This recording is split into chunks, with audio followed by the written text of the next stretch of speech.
Greetings, guys. Welcome back to my channel. My name is Monette, and this is my channel, Evolve with Monette. You will have to cleave in the turn.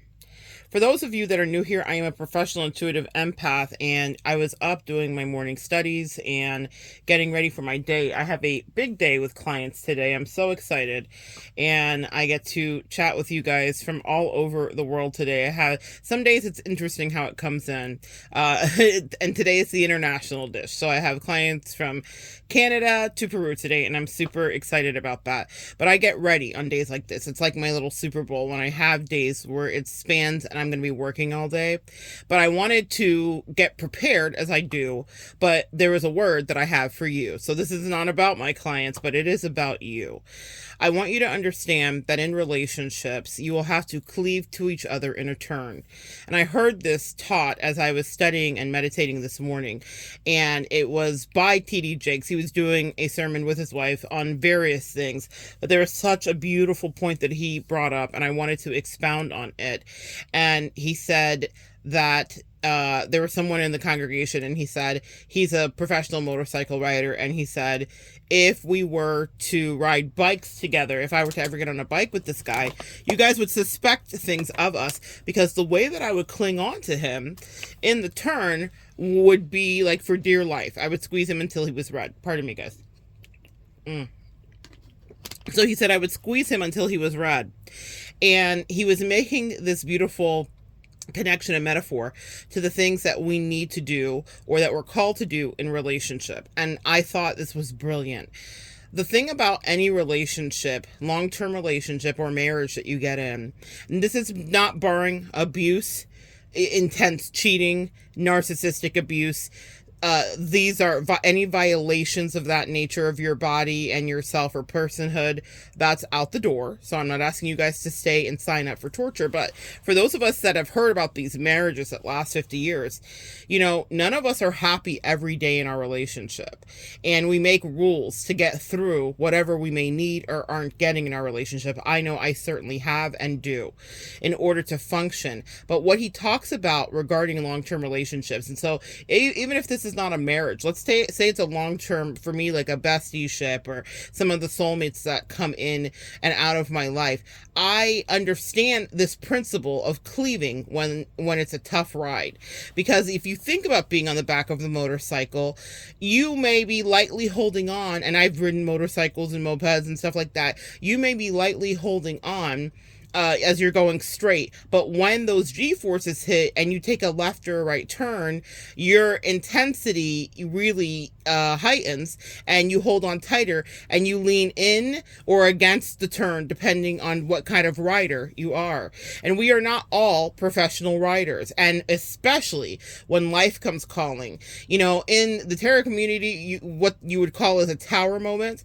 So when the tower shows up, everyone gets this sense of foreboding. It's scorpionic energy, and what's associated with is a change that not only could you not see, but you could not prevent, but it is being caused specifically to help you ascend to a certain place in your destiny. It's the way that I like to describe it. It's like all of our life, our tribe builds our tower. So brick by brick, the things your parents taught you, your friends taught you, your sorority sisters taught you, your broskies at the frat house taught you, your colleagues, your church, your vacation Bible school, seminary, all of the many iterations of life. Those of you, the guys that were in law enforcement, the military, you have all these things taught to you about who you are from the time you are existing on this earth. And then we get to a certain point in our beginning 30s, our first Saturn return, where we start to examine our worth, or moreover, the universe, God, starts to say, who are you, right? And so there will be things that happen at pivotal times in our life that dismantle everything we thought we are. So we're looking behind us at this edifice that we've built up of who we think we are, what we've been told we are, and then something comes in and completely dismantles it. At that first Saturn return, some people have their first marriage or their first divorce, they have babies, they go to jail, they write a book, they make their first million. There are all of these ways that we uh, grow, and we are challenged to grow at various times in life. And if you're in relationship with anybody, and all of us have been in relationship with somebody, whether it's a lover, a friend, a spouse, the life turns that happen are those things when the tower comes crumbling down, and then you're asked to rebuild and pick out of the rubble the bricks that are really what you're about, not just what you were told you were, not just what was foisted upon you, not just what you were suggested that you should do. So you will rebuild yourself, but in that rebuilding, that is when there is a turn, and that, to whomever the relationships you have in your life, that's the place where the lessons will be learned, because you will be challenged to cleave to those connections or leave those connections. And that's not always what is put before us, but everyone knows that we will go through this. It doesn't matter. So this is where our divorces stem from, and our changes or friendship breakups or all of that stuff. When the going gets tough, who are you? Now, some of us have been people that have got going to, myself included. Depending on the level of abuse or whatever I had been through, I wasn't cleaving. But a lot of us have cleaved. If you're here, you're listening, you're an empath, you're intuitive in your own right, and you cleaved to someone perhaps in your life, probably better, longer than was healthy for your detriment, or longer than was good for you. It was to your detriment. That's what I'm trying to say. I have a video that will be coming up here that I'm going to be making about the Nia Jackson, the relationship guru's wife or ex-wife of Derek Jackson. And she has done this beautiful redemption arc tour. And I just want to share with you some of my thoughts about trauma and abuse, and when we stay for more or we leave. But in relationships that have a healthy base, and much healthier than that, you will be challenged to cleave. You don't like people all the time. In my own marriage, I learned how much you can feel sometimes alienated, how much you can feel sometimes not supplied or loved or given the thing that you think you need.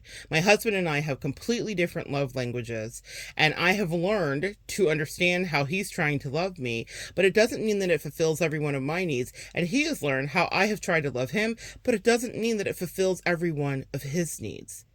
But what the turn was in our marriage wasn't infidelity or any of those other things, because I created a very rich verbal communicative place within the connection, so that I could have whatever I needed in any capacity, and he could have whatever he needed, and we had that set. So that wasn't our issue. Infidelity wasn't the issue, and all the other connections that happened in a relationship weren't the issue. The issue happened when I got thrown a curveball regarding health and wellness.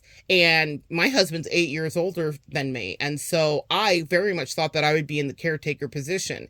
I didn't think that the reverse would be true. I didn't think that he would have to take care of me in the way that he's had to, as we've been on this journey for figuring out what was going on with me.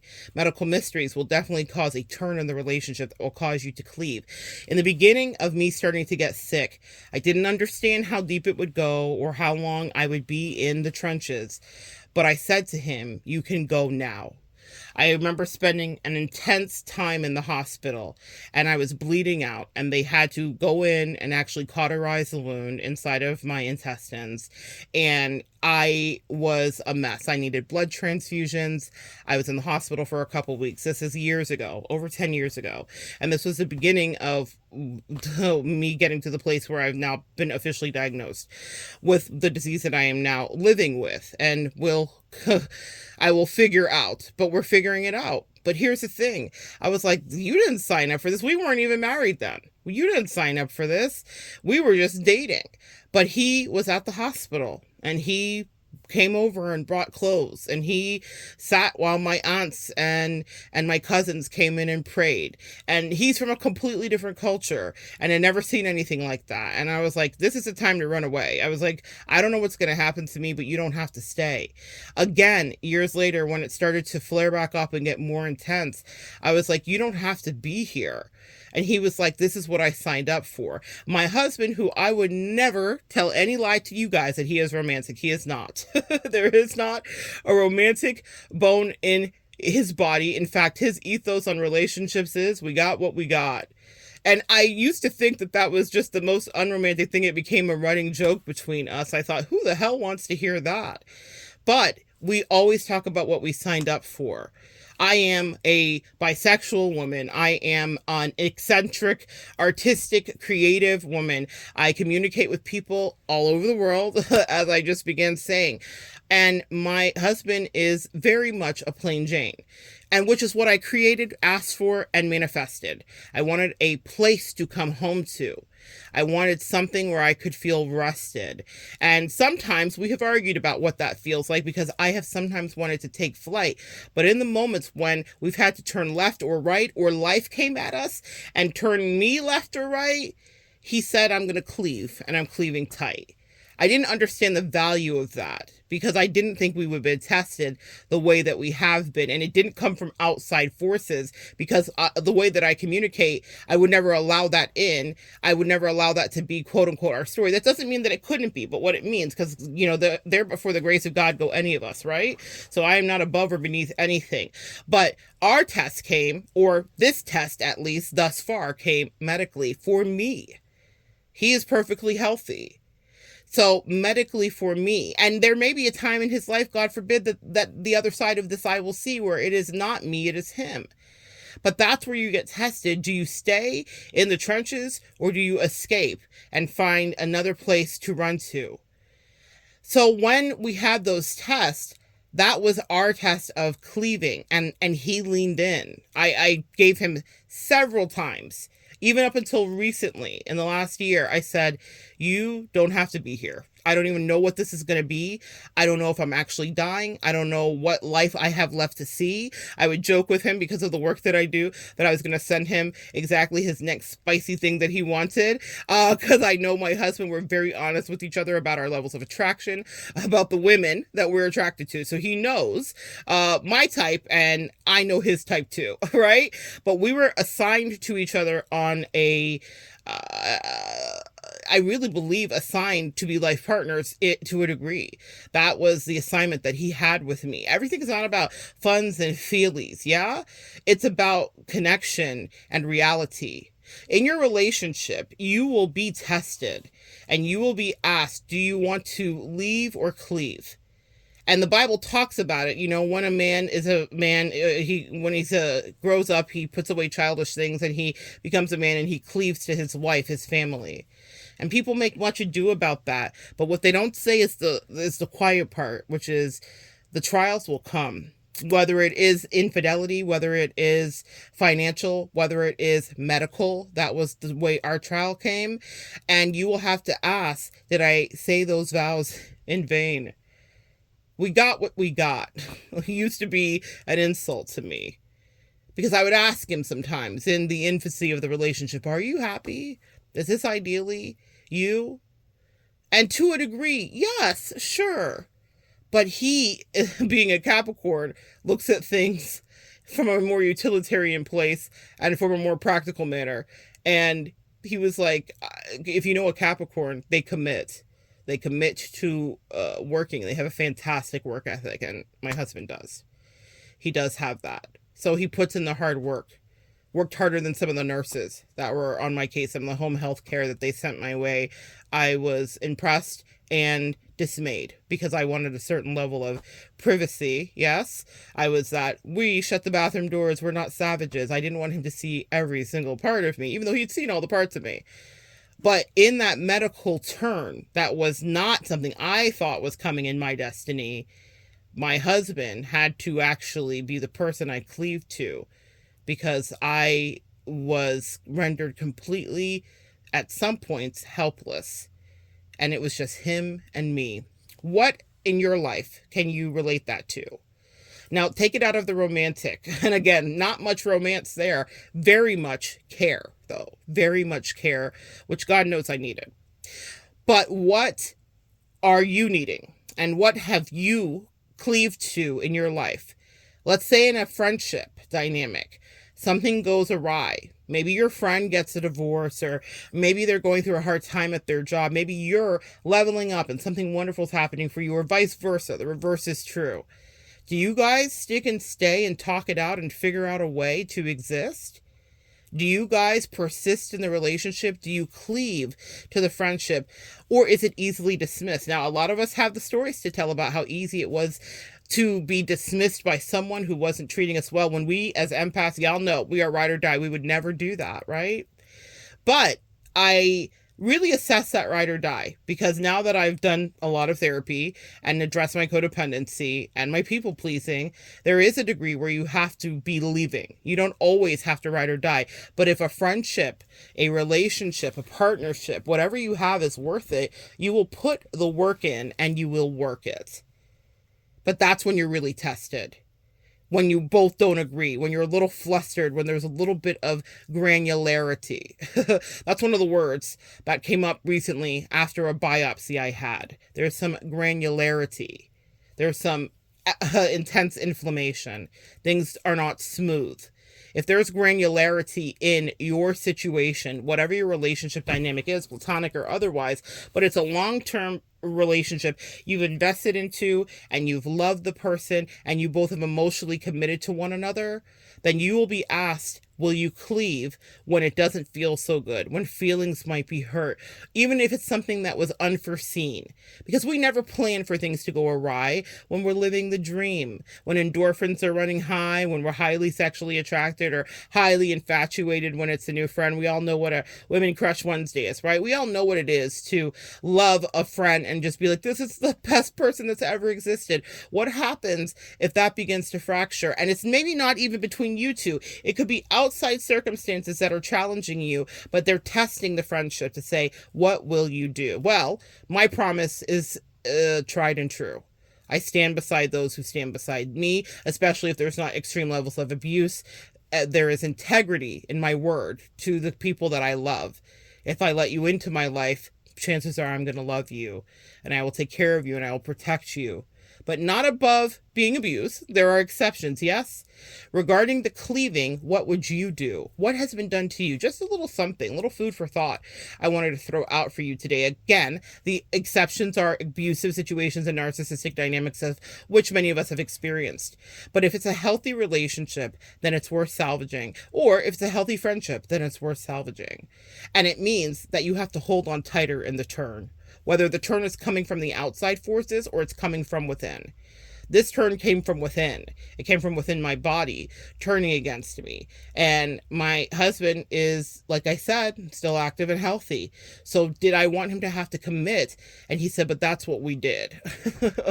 He said, if I could get through and understand all these other things about you, from all of your creativity and your need to connect with the collective and your bisexuality, he's like, do you think I'm getting off because something's wrong medically?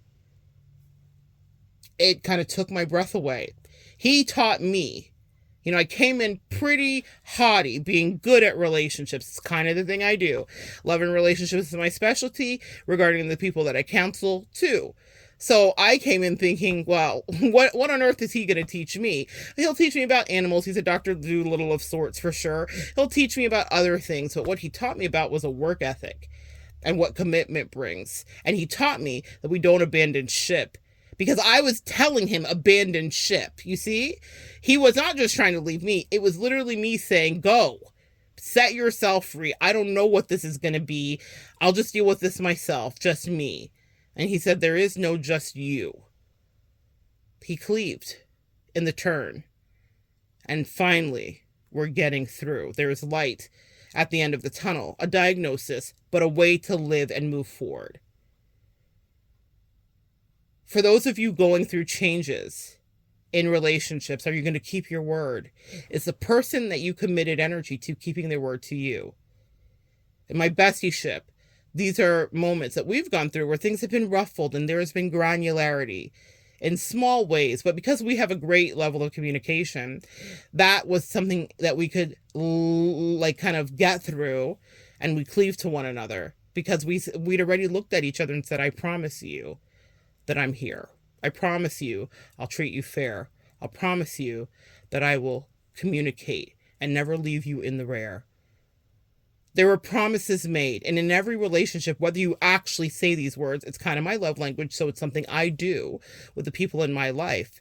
But whether your love language is words of affirmation or not, you still have unspoken promises and unspoken promises and intentions is the word I'm looking for, that are conveyed in a connection. It's easy to escape when the going gets tough, but the thing that makes relationships so rich is when you hang on when it's rough. And again, not when you're being abused, not when someone's narcissistic or sociopathic and is not even seeing you. I'm talking about relationships where we are mutually in agreement. Things change, and God knows things change in a marriage. It's been fascinating for me to observe. God said, if this is your work, we're going to give you all the aspects of it. But what I realized is that things change in our friendships too. Sometimes your friend will date someone new and you may feel a way about that, or I certainly have. So I'm speaking from my side of seeing how that's gone and feeling like, oh my God, are they going to abandon me? Now we give room because we're not crazy. Your friends have to date and they have to get married or they have to live their life. But if you feel neglected or you feel like your friend's not treating you right, we all have been there too. Or maybe we have done that to others, because I know that maybe to a degree I have too. Now, I will say I'm highly conscientious and my brain works a different way. Not to say it works better than any of you, but it means that I really pride myself on checking in my friendships and relationships, no matter what's going on in my romantic dynamics. Okay. I prize friendship so highly. I prize connection. And so when I finally got someone who was really good to me as I was good to them, I was like, there's no way that any outside energy or new soulmate connection or trial in my marriage or my own medical issue is going to make us not connect. And also, I will tell you, in that friendship dynamic, I had someone who was in the best way at my neck regarding not allowing me to push them away, because that's something I have a tendency to do. It's really good to check in with you. Who are you? What is your truth? Meaning, when I felt overwhelmed in the beginning of a terrible recovery from narcissistic abuse and heartbreak, I wasn't in a good energy. I didn't know if I had friendship to offer her to the capacity and degree that she deserved, because she is a woman of worth. And she called me on the carpet. And I will tell you that it's the best encounter I've ever had in a friendship dynamic. And it wasn't like a happy moment, but she was like, are you trying to get rid of me? Are you trying to break up with me here? Break up in quotations, completely platonic friend. But she's like, are you trying to break up with me here? What's going on? She's like, I'm not going anywhere. Very much like my husband had to tell me. I guess I'm learning a lesson about who I am, that it's me who may not always cleave. So that's why I'm saying, guys, I'm coming here evolving with you. It's not just a tagline. It's something I'm actually trying to do daily. But she called me to the carpet. She was like, I'm not going anywhere, so I don't know what to tell you. This was years ago. But it totally shifted, because I realized that in a turn, when I was a hot mess and I felt like I can't even gift you goodness because I have nothing and I don't trust anyone and I'm angry and I'm like an abused animal in a corner. I might bite you. I don't even know what I'm going to do because I'm so hurt. She said, it's okay. I got you. I got you, girl. I got you, boo. That's what she would say to me. I'm not going anywhere. And you're not going anywhere either. And if I got to check you in somewhere, I'm going to drive you there. And she meant that. Fortunately, she didn't have to. But that was a moment that I realized, like, oh, she's serious about our connection and she's going to work on it, because I'm a hot mess and I'm not a good enough friend. Because I prize friendship, I knew that what I was offering was subpar at that time. And she said, it's okay. We're going to be fine. Because what you have given me has already outweighed where you're at right now. That's another message about filling up people's emotional banks, because sometimes you will be in a deficit and sometimes they will be. I have loved my husband in deep ways so that he was available to love me when I was depleted and I didn't have it. Emotionally, medically, I didn't have it. And he was like, it's okay. I'm here. I'm not going anywhere. I learned a lot about cleaving. And that means that when challenges came for him, I didn't leave him either. When challenges came in work and I was tested, my husband with an incredible work ethic had a year where he didn't work. And y'all, the trial that will be, the trial that will be. And it was in the time when I was dealing with things that were going on with me medically that were so tough that some days, I was working from ICU. And resentment can start to build when that's something that you have to do when you're taking care of the household. And that was not the dynamic that was between you two. But I knew that I had to rise to the occasion because it's what I signed up to do. There was a turn and I had to cleave. And I had to get us through. You don't know when those moments are coming, those tower moments, those scorpionic moments of endings and new beginnings and change and resurrection and transmutation and transformation. You don't know when you'll be tested. And let me tell you guys something so that you can understand that it wasn't just like some kumbaya. When I decided that I was going to shift into being a metaphysical practitioner full time, I was done with corporate America.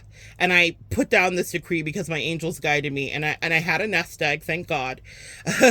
And we were dating, but we had just started living together, probably within a couple of months of this happening. And we had dated for a couple of years, but we had just started living together. And I was done with the job. And I walked away. I was like, they don't value me. I'm tired of all these catty bitches. I'm tired of the inner office gossip. What I didn't realize is that my gifts were just heightening and I couldn't be around people. People for me is tough. Human design, I'm a projector, so I need a lot of time to decompress from people's energy. While I work with people all day, I do it from the safety of my enclave and my home. Yeah. So I was starting to raise my vibration. When you go through Ascension, you'll develop sensitivities. That's another video for another day. A lot of you guys can relate to what I'm saying. It's happened to you too. So my sensitivities were heightened and I couldn't be around those hateful, gossip, catty crazies anymore. I was done. And I just declared I'm not going back. I said this, I'm never working around people again to that degree. I didn't know I was going to fully end up working for me, but I knew that I was just going to work from home. Way before COVID, y'all. I was like, that's it. I'm done. I am absolutely done. But what it was is I was being called into my calling full time. The thing was, my Capricorn husband, who has a work ethic that is sublime, never misses a day of work. You can't drag him away. I have to beg him for vacations. It's not his thing at all. He hates them, actually.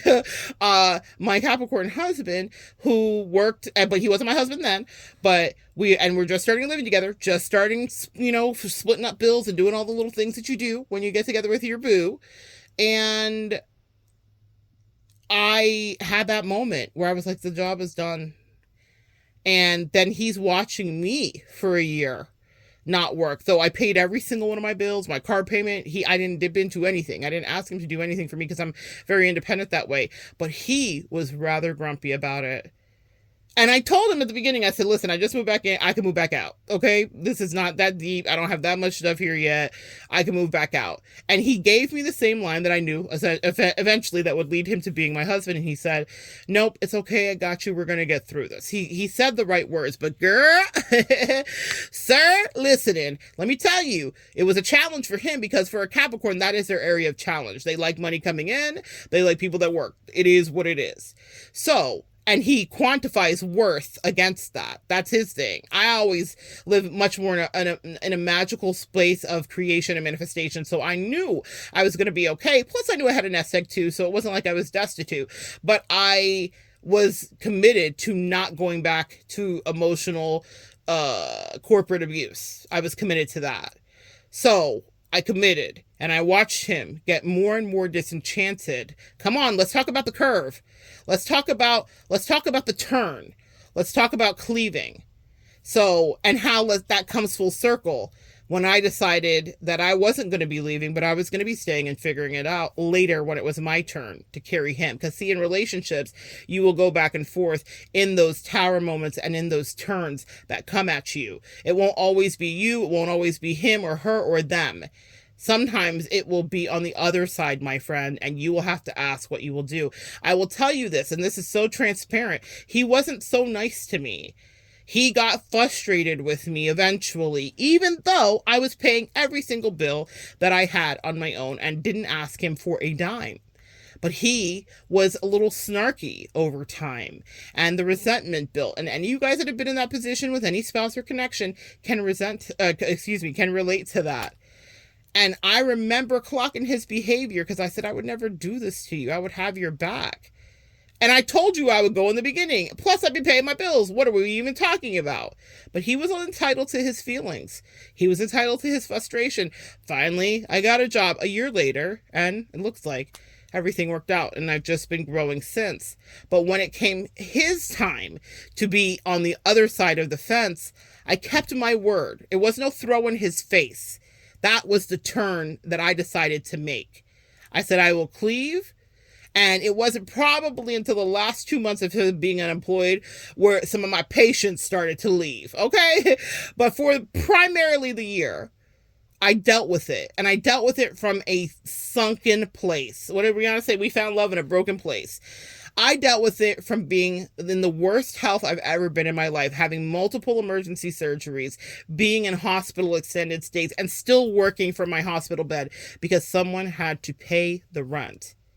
Someone had to pay the mortgage. Someone had to pay the bills. Someone had to make sure that there was food in the house.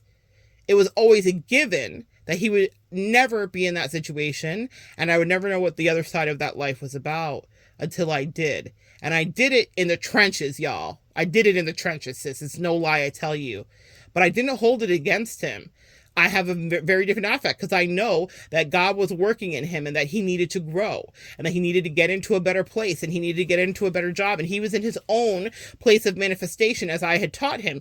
Now, teaching is not with him, with your spouse, they're never going to learn the way that you would teach the collective. He learned from me by observing me and watching how I manifested. We didn't have a lot of talks and pep talks about, here's what you do. That is not the dynamic between me and my husband. I'm telling you, he is so completely different than me in every way. But I watched him somehow take in the things that I had to say with other people, not with him, because I didn't nag. I knew that he felt down bad. I knew that God was doing something, and I know how metaphysical things work. Sometimes we will have a tower, which is what happened for him with his work. It was a self-induced tower too. And I was like looking at him like, oh my God. And I remember talking to my bestie and being like, bestie, I think he's about to mess it up. I don't know what's going on. You know, the bestie chats that we will have. God bless her. I'm so grateful for her for that. And I wasn't wrong though. My premonitions unfortunately came true. And mess it up is exactly what he did do. However, it was a mess up for a come up and a step up. Now he's in the best job he's ever had. He's making more money than he's ever made. He is so completely happy, like real quality of life stuff. He loves the job that he's doing now. And he is being able to be of service as Capricorns are literally slated to do in their astrology aspects. So it worked out, but it was a turn that happened where I had to figure out how to cleave. And I had to figure out how to elevate our experience. Because when I was going through something, he didn't leave. He didn't like it, but he didn't leave. No marriage is perfect. Y'all hear me talk and teach you guys about relationship dynamics. I am figuring out how to work it myself. I'm tinkering around over here too, figuring out the best way so that I can communicate to you in truth. That's full transparency. He was not so nice to me. And the people in my life remember that at the time. But I had to do something different and transmute it into divine because I knew that there would be another time where I might need to lean on him. And I was leaning on him in a way medically. But I still had to play a multitude of roles in order for us to get through that. No relationship comes with everything just worked out. You may not always be in perfect health. You may not always be in juicy love. You may have issues that come from in-laws and outside energies. That may be your struggle or tower or your turn. You could have frenemies that could attack a connection. Or if you're talking about platonic relationships, your friend could go through something tragic. They could lose a mother, a spouse. They could lose a father or a child. That's when the turns get really wild and you find out what people are made of. And you have to decide, do I cleave here and hold on tight for dear life because I said I would never take off? And you treat me well. And you've invested into my emotional bank. And you have supplied me with energy for which I give thanks. And even though I couldn't have predicted this turn would be so wicked, I cleave. Ask yourself if you would cleave or leave. Because I promise you, if you keep living, life will challenge you. And it will be in ways that are unforeseen. It won't be typically what you think. You can safeguard against some things, but you can't safeguard against everything. And you will be challenged with it. What do we do? What do you do when you're sick of your spouse? What do you do when they're getting on your damn nerves? What do you do when you're communicating with someone that you love that's a friend, but you don't feel like they get your worth? What do you do if you are being abused? Again, extricate yourself expeditiously. Y'all know me. I don't play reindeer games about that at all. But if it's a relationship that is worth salvaging, where you both are involved, you both are actively participating, then when the turn comes, you cleave. That's it. I don't know if that's the Leo sun in me that is just absolute pure loyalty, or the Taurus moon in me that's even more loyalty. I don't understand throwing people away, because when you invest in someone and in their journey, you invested in them because you want them to stay, but you were sent to them on assignment to stay too. So when that turn comes, what will you do? And so I challenge you today to think about some of the turns in your life with relationships that maybe weren't the most toxic ones, where you had to kiss them goodbye. Because when you are asking for connection and you're calling new people in, then you will have to learn how to turn with them. Will you stay, or will you depart? Will you cling on harder? And when I say cling, cleave. That's if it's worth it. That's if there's an investment there. Or will you leave? That's your message for today. So good sharing energy with you. Come back and join me next time, guys, and we'll continue to evolve together.